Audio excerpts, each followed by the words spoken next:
take over before the show. I think our audio levels are good. Yeah, just that. Let's do this. Actually, Bad sci-fi. I wore my sciencey shirt today.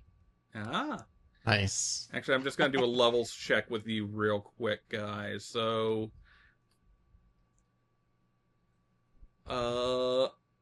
Liz, what were your thoughts on the labyrinth in Silent Hill last night? Oh, God. You said the labyrinth, and my first thought was David Bowie, and it was like, Nope. well, David Bowie has a lot of talent. Oh, wait, no, wrong labyrinth. We're talking about a very different labyrinth that is much less warm and fuzzy and Muppets and Yes. quirky things and David Bowie songs. We're talking about You Will Be Traumatized and Have Nightmares. That labyrinth, I kept forgetting that, like, the cube was just to get you to that one hallway where you had the 3 doors, but then it was that whole thing when the second one, when you saw, like, the thing on the wall, and I was like, oh, fuck, that means that there's gonna be a geometry head man. Also, I really don't like those grate things that like sponge onto the grates and are like, I'm gonna do this and tentacle whip you. It's like, forget pistol whip, they tentacle whip you, and then they just go like, I'm a little bitch, boom, boom, boom. So yeah, the cube thing was a little confusing because it was like an extra step that I kept forgetting what the step was for. So every time I'd come back to it, it was like, oh shit, I gotta figure out what area. Oh yeah, you just use it to get to this door, you fuck. And then you go down the hallway. And that's where the differentiation comes up. So the labyrinth was interesting. A little bit confusing. Definitely wasn't as fast moving as the prison was. I was actually really surprised at how fast the prison went once I got going on that one. I like that. A few days ago when I did the prison, that actually went way faster than I would have expected. The labyrinth, though, fairly was called the labyrinth. Definitely had some developments in there with Trauma and Maria, and that was like, James, you need therapy, sir. You really need therapy. I don't know how I was able to walk down the weird tentacle hallway either. I just know that when I turned around and was shooting at Pyramid Head, suddenly I could move down the hallway. So I have no idea if I unlocked the secret of how to get down that hallway or I just dumb fucked my way down that hallway. I do have to give credit. The labyrinth thing gets all the points though, because it is the only time in any game where I have seen them accurately represent how fucking heavy those big ass swords should be for any one regular human to carry, because Cloud just being like, badoom, on my shoulders with his little scrawny ass muscle arms does not make any sense, but James sitting there being like, I can't even get it off the ground, that made sense to me. I was like, yes, that is accurate. Well, remember, you cannot lift one of those things with one arm unless you are super powered.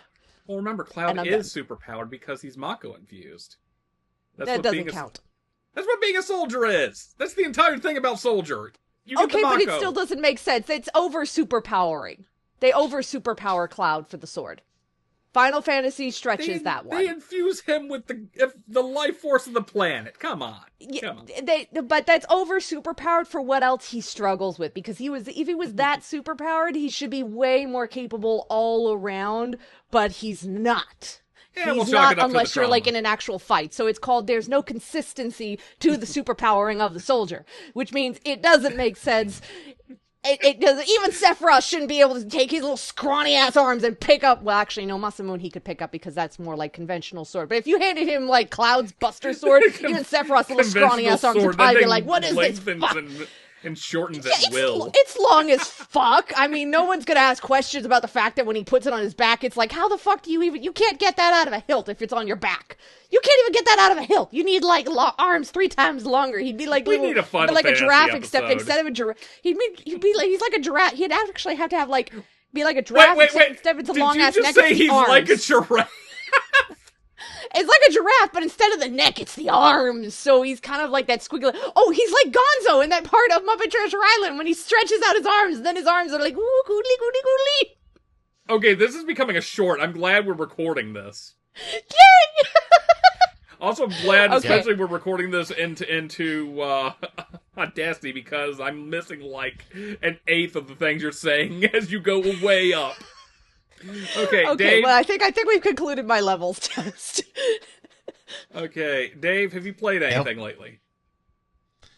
Have I played anything lately? That's a good question. I think yes. Yes, I have. If I go to my Steam library and take a look, I've been playing a couple games. One is called Raccoon, and I do it's know a of coin Raccoon. pushing roguelike. Yep, I know of it. Is that And, like raccoon, but instead it ends in coin? Yes, because it's Okay, it's, just making. Yeah, I'm just making sure I was hearing it- that instead of rat coin. Yes. No, raccoon. it's a coin pusher rat run coin. by raccoons. So yeah, it's a coin pusher.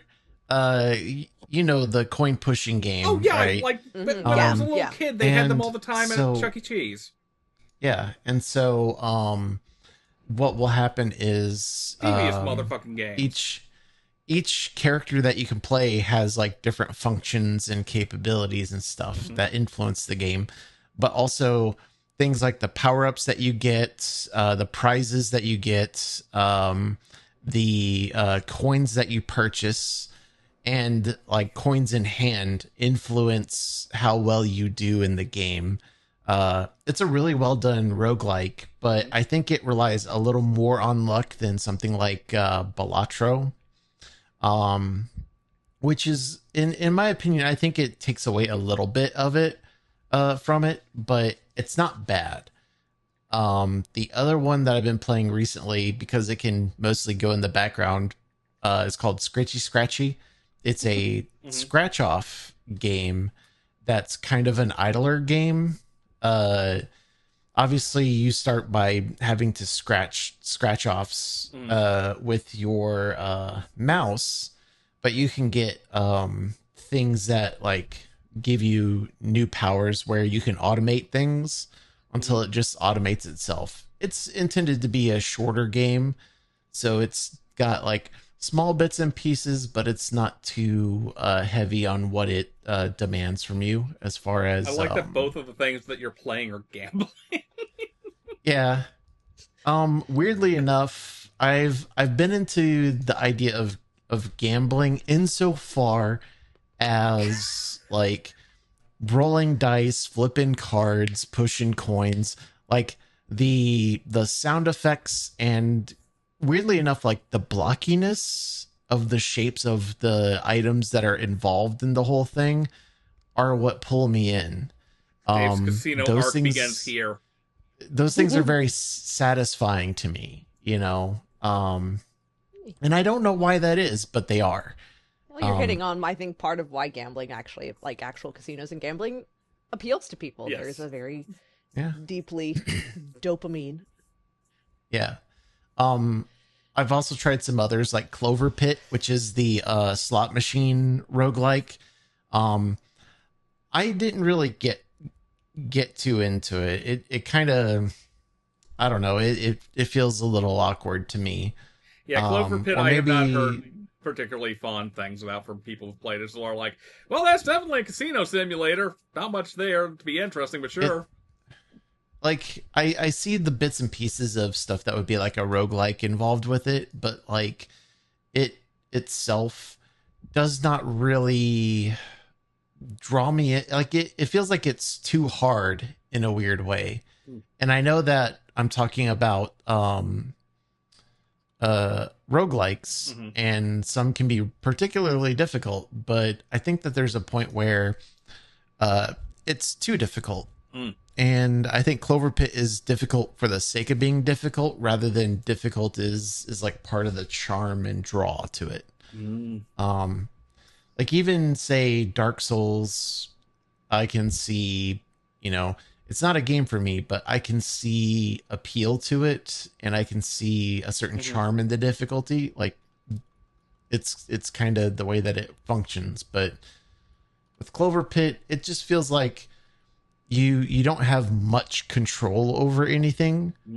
And because you don't have much control, when it's harder, it's frustrating. It's not fun.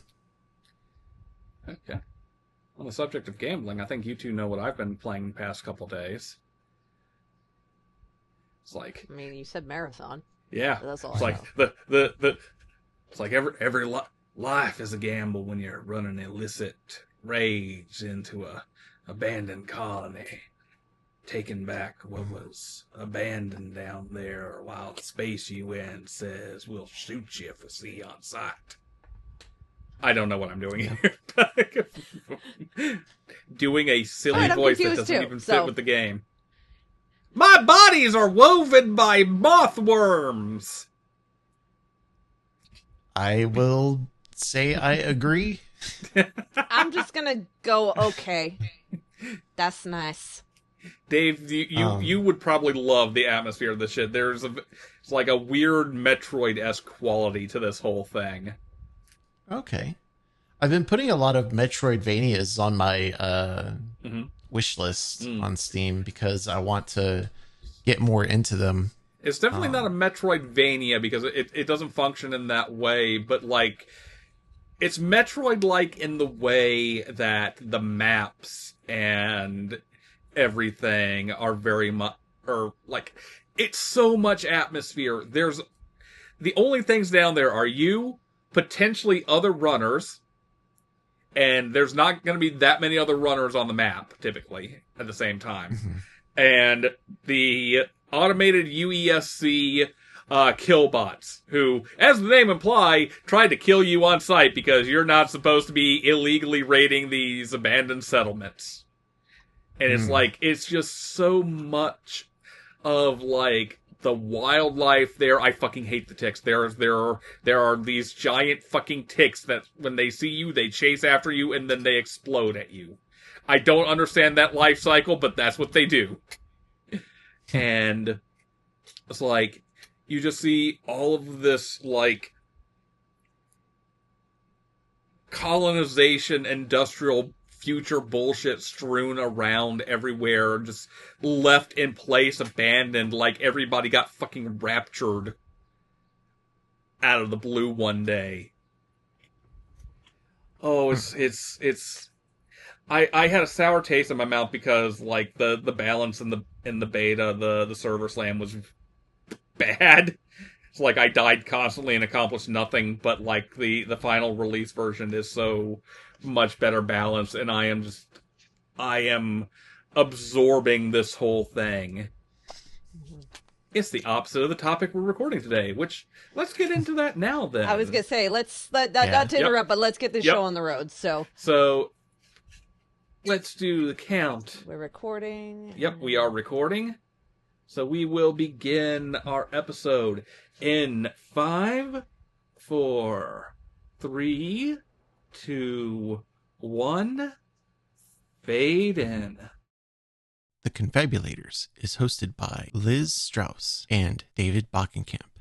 Editor is E.W. Klein. Theme music is Oh Heavens by Cassidy B. Composer and artist, cbrva.card.co.